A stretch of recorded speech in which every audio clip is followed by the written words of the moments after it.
Alright, let's get into some of the darker side of auto repair. Today we're going to get in some videos and you're going to see firsthand that it really is like the Wild West out here. This lady with her Nissan, oil everywhere, motor's knocking. The other guy says, big hole in the block, motor's junk. Huh, whoa dude. It was knocking and there is oil everywhere. It's leaking out of the front crank seal. And well, the knocking noise was a harmonic balancer. You can see the rubber split in it. Makes the pulley flop to the inside, starts bashing against the timing cover. And that's what the shiny spot there is. So there's a source of the knocking. $13 seal, source of the big oil leak. And that's it. Car's gonna live to die another day. As a mechanic, we all make mistakes. This was probably an intentional misdiagnosis, but I can tell you more than likely the guy either had glasses as thick as bubbles or a big old keg strapped to his belly and he couldn't lift his sausage mitts to just look at the vehicle and see what was actually going on with it. They probably seen an oil leak underneath, heard the knocking sound, immediately just thought it had rod knocked. Hey, instead of $200 repair, it needs a $10,000 motor. It's like, this happens all the time, but it's a misdiagnosis. It is kind of still a scam, so I hate to say it, but this happens all the time. I did a harmonic balancer the other day on a Corvette. It just came loose. But moving on.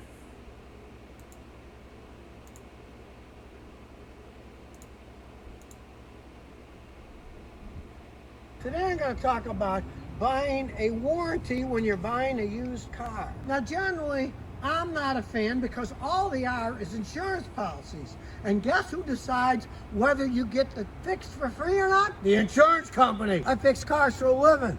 I can think of scores of times people brought me cars and the insurance company refused to pay for the repair. Now their insurance policy is written by lawyers. Yeah.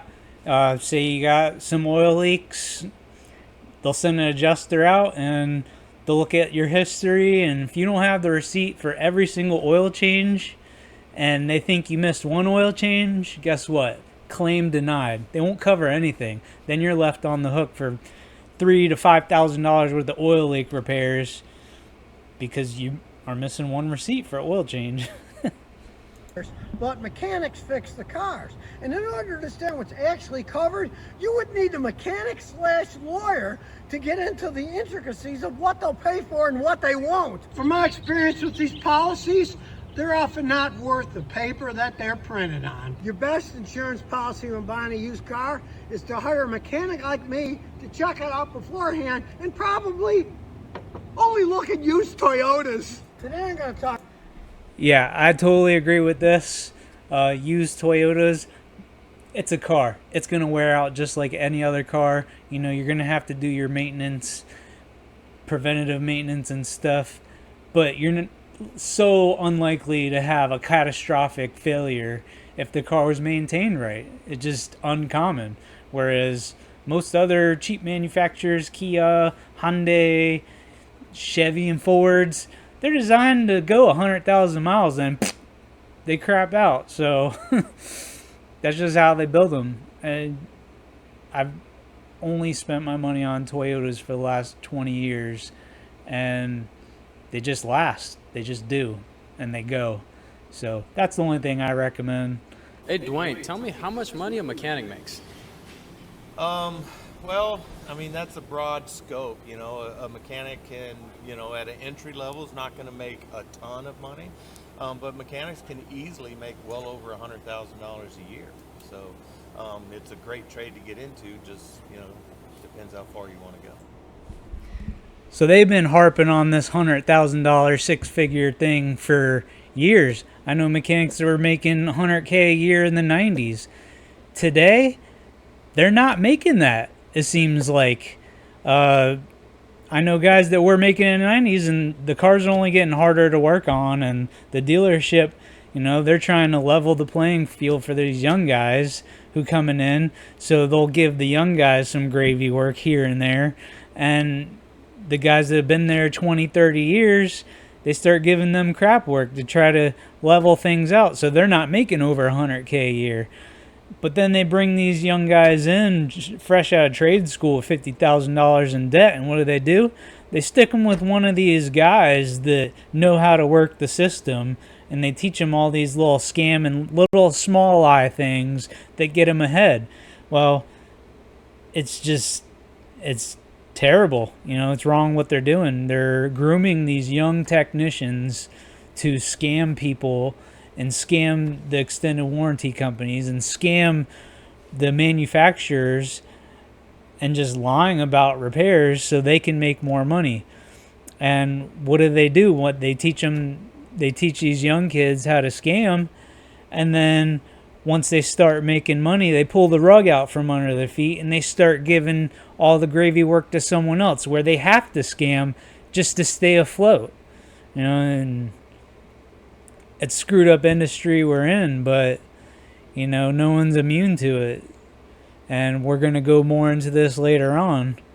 At the last video, you'll see more about what I'm talking about. But yeah, there are some shops you can make 100K in. You're going to bust your butt. You're going to work really hard, and you're going to have a lot of tools and a lot of skill and a lot of patience and be really quick. But it's not for everyone, and not everyone's going to make 100K a year. So don't take what they're saying to heart, because that doesn't mean just because you were there, you're wearing the shirt and you got the tools, you're going to make 100K a year.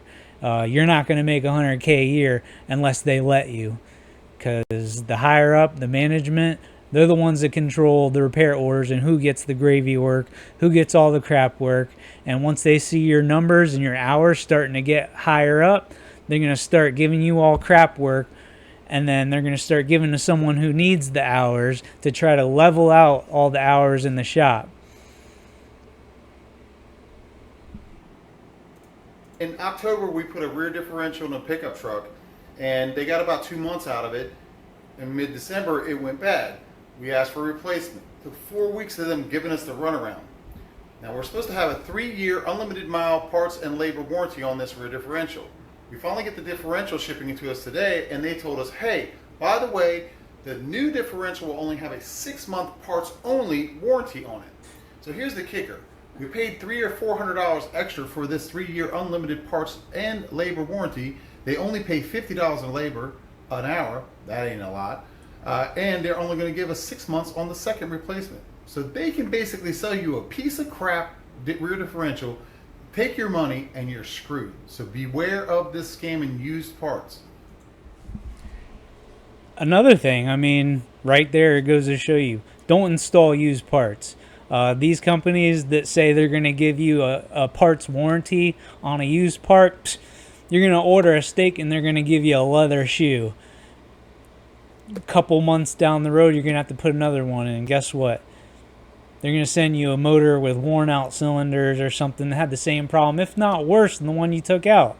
So I advise people to only use new parts unless you have no other choice. There's no other option. And then still, you got to cover your butt, because if that used part you put in don't work, that's not your fault.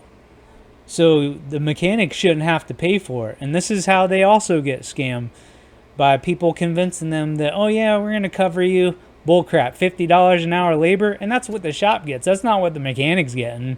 So just imagine if they're even nice enough to give them half, it ain't going to cut it. It ain't paying the bills. It ain't cutting ends meet. So it's just bullcrap what we got to go through. But again, I advise you not to use used parts. You're just going to end up in a whole world of hurt.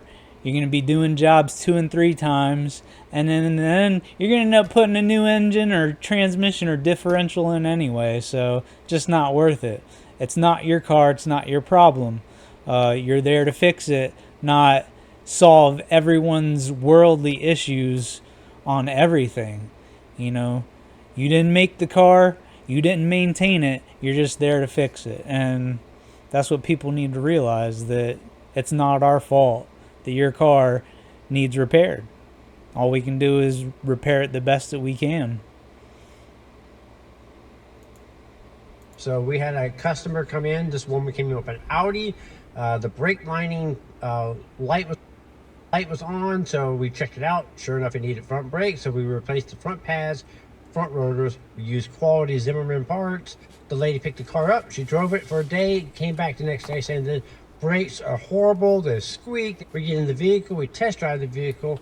Zero noise, zero squeaks, smooth as can be. Take the brakes apart, inspect it, our work. So we decided to warranty the brakes, put brand new parts on it. She picked it up. She maybe drove around the block, came back. The brakes are horrible. They squeak. They're bad. They're bad. And she goes, I want my money back. I want my money back. So we asked the woman to take us for a test drive with her so we can hear the noise together and hear the complaint. She refuses. The owner of our shop decides, okay, here's your money back. Sorry, we couldn't fix your car. My question for you guys is, do you think we did the right thing, or do you think we got scammed? Mechanics and shops get scammed too. You know, there's customers out there that pull this crap too. Maybe some mechanics scam them at one time, so they're going to scam every mechanic they come across, or at least try.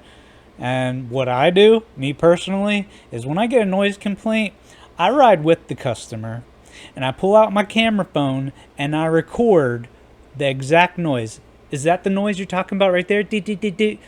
Frequency, amplitude, is that loud? Pinpoint at that on camera, so it is undisputable what sound they're talking about, because I guarantee you there is more than just one sound in their car.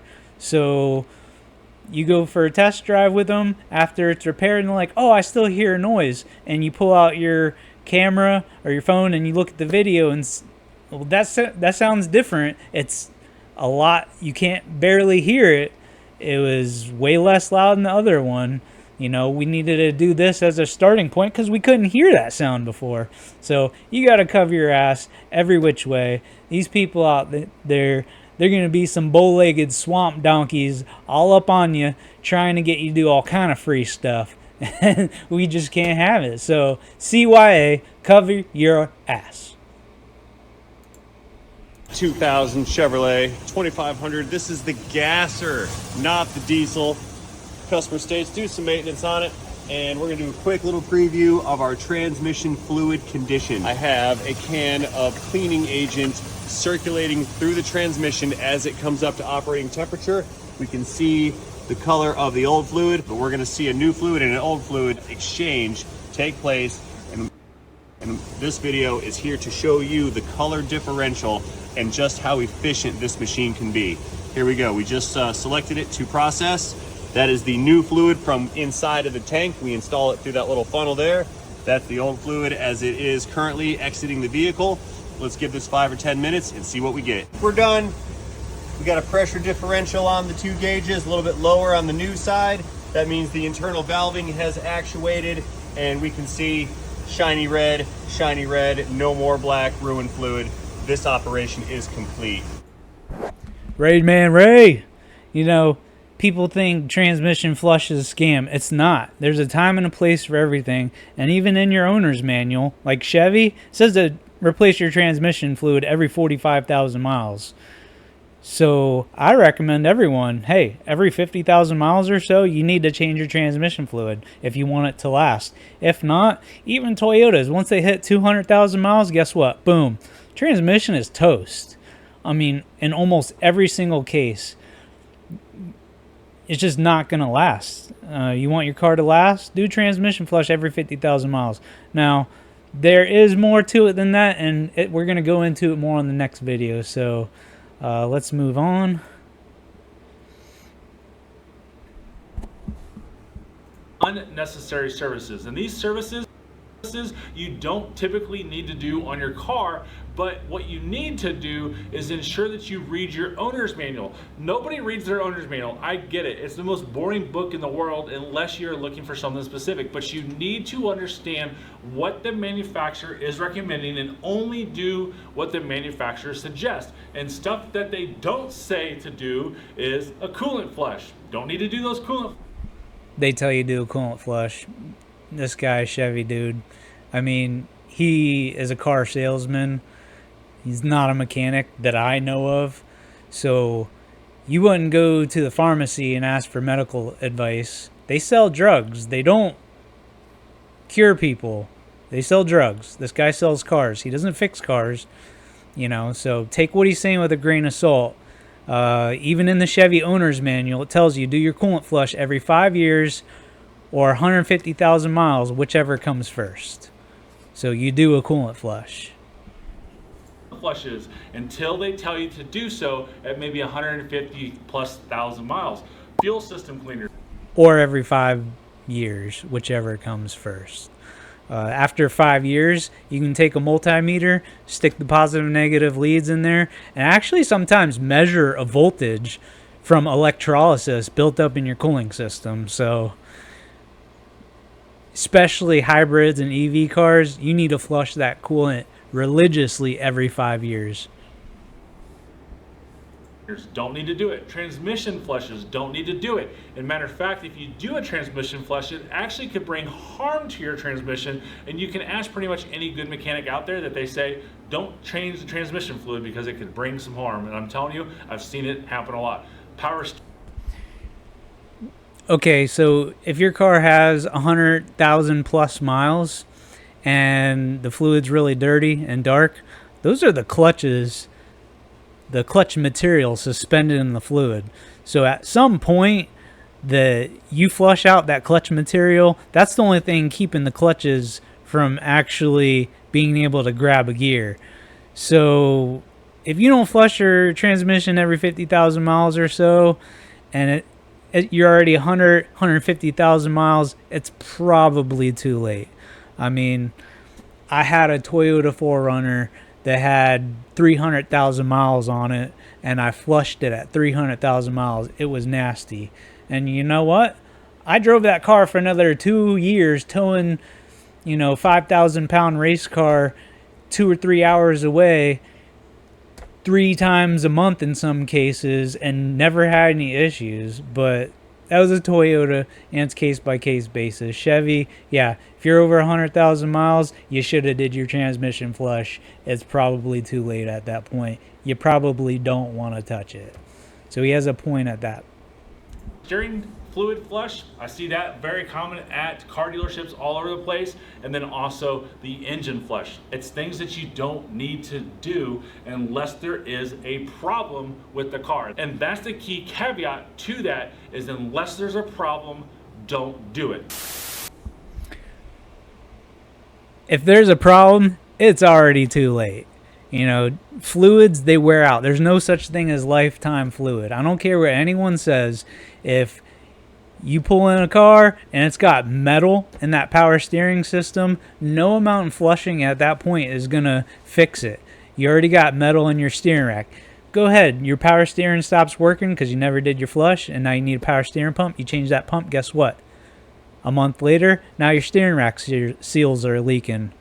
It's should have did your flush. And that's where this guy's kind of wrong, giving out bad advice. So, take your advice from a mechanic or a doctor, not a salesman. So, yeah, moving on. Most of your stuff is in good shape. Okay. But the car needs more than an oil change, he says. It also needs a brake flush and a power steering flush. 2 procedures that involve time and the complete replacement of fluids. But why? Power steering fluid is bright pink. It's actually gone brown. It's starting to smell like it's burning. Burning fluid, just like our insiders talked about.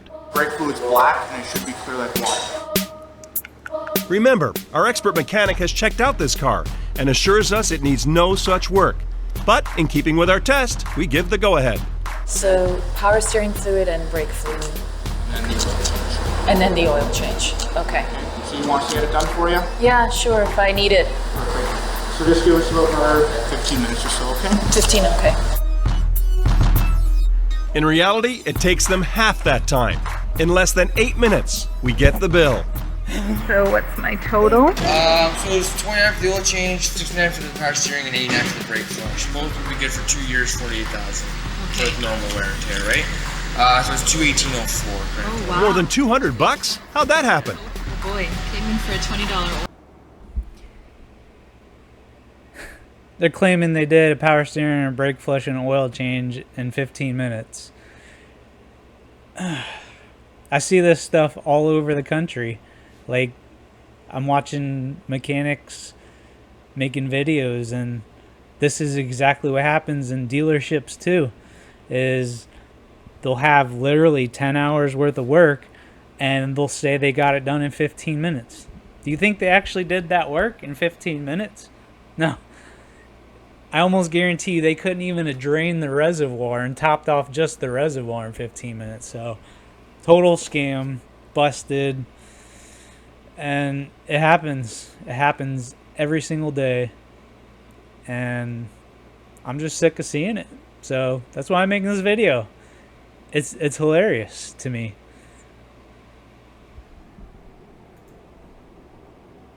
For purposes of this test, Audra has made sure the cars are in good shape. But she breaks something very small, an inexpensive fuse, which stops those windshield wipers from working on both cars. The only thing mechanics need to do to fix the wipers is diagnose and replace this $4 part. I'm excited, actually. Alright, so this is an old video. They broke a fuse on purpose to see if these shops will be honest. And that kind of has me questioning about ethics, because either this lady mechanic doesn't really understand that fuses don't just pop on their own. Some kind of excessive current had to flow through that circuit to pop that fuse. That or is tampered with, just like in this situation. So I don't like it. The mechanic fixes the $4 fuse right away, and for the assessment, part, and labor charges $85. Okay, so this mechanic put a fuse in, charged them an hour of labor for his time, and sent them on their way. Was that the right thing to do? Maybe. But what if it starts raining real bad, and then they get, you know, a couple miles up the road and their wipers stop working again because the motor drew excessive current, popped the fuse again, they can get in a car accident. So there's a reason why those fuses pop. They don't just pop for no reason unless someone tampered with it, which is the case in this one. So I don't like it, but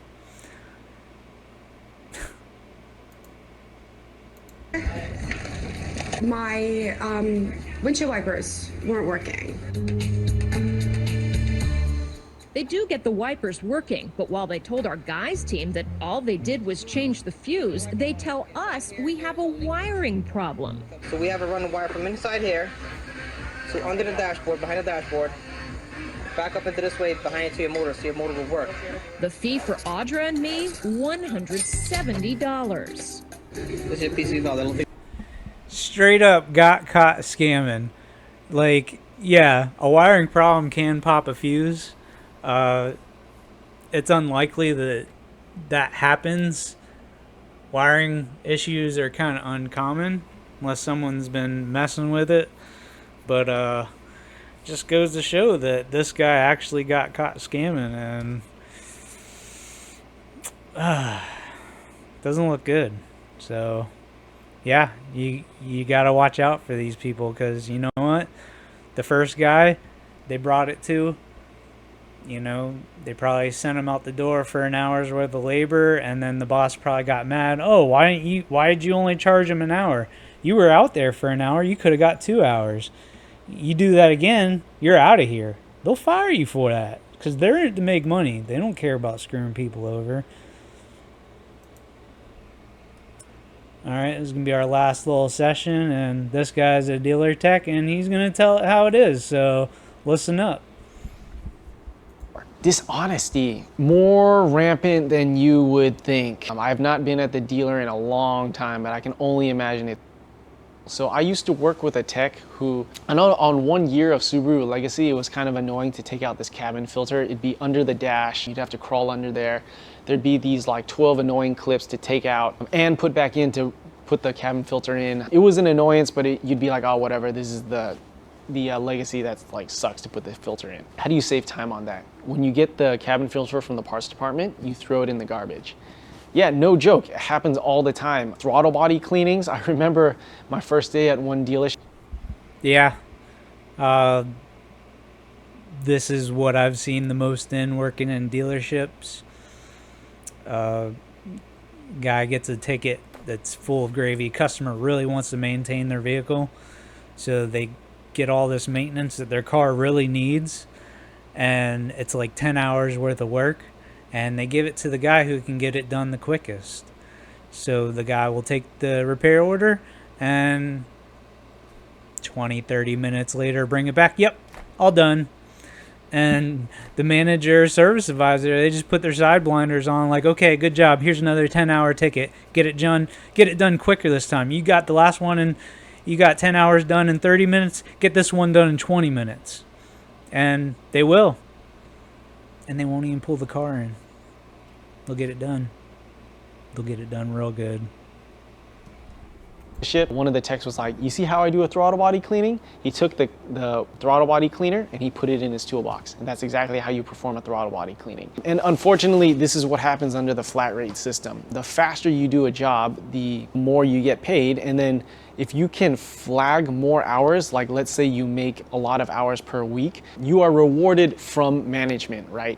Because, you know, look, working an 80-hour week, Mike can flag 100 hours of labor time. Ezekiel, how come you can only flag 76 when you've worked 80 hours? I don't know, man. Maybe because Mike's throwing away cabin filters instead of putting them in, and has a stash of brake clean and throttle body cleaner in his toolbox when I'm actually doing the job. So this guy said it the best. That was a pretty good clip. And that's what we're going to wrap up with today. So, you know, you want to learn how to fix cars? You should do it. And unfortunately, in my opinion, the best way to learn is to go out, buy a manual, and learn to change your own oil. And then go work for a shop and try to find an honest shop. But this scam mechanic stuff is just happening every day all over America, thousands of dealerships, and they promote it. Not only, just like this guy says, they reward it. You know, I have some crazy stories, but we're out of time here today, so we'll get into that on the next one. Thanks for stopping in. You like this video? Give me a like. All right, take care, people.